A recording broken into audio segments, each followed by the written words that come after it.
But the war has ended, and though it may just be a coincidence, the campaign is beginning. The first hopeful, former Senator George McGovern, who also ran for president in 1968, 1972, and 1984.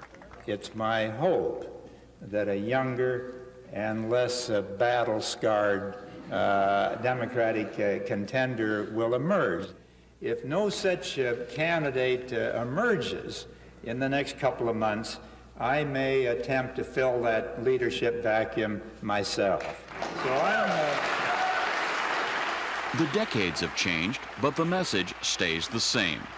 Listen to George McGovern's visions of two different post-war worlds. First, post-Vietnam.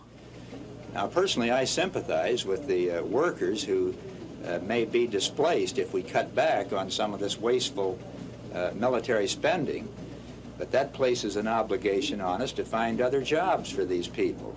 That's why I say we need a new public agenda here in the United States where we begin the works of peace. And post-Gulf War and post-Cold War.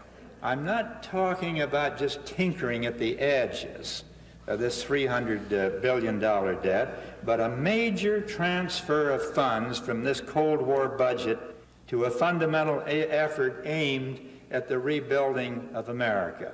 Now that... Following his speech in Iowa City, McGovern held a fundraising reception in Des Moines. So far, he appears to be the only serious hopeful the Democrats have. Yet McGovern's campaign is being actively discouraged by some Iowa Democrats. He can be so effective, being an elder statesman who comes in and gives advice and helps other candidates that have the same values that he has. I don't think it's imperative that George McGovern get to the White House. What I think is imperative is that the Democratic Party field a candidate in 1992 who will really challenge George Bush on both domestic and foreign policy issues.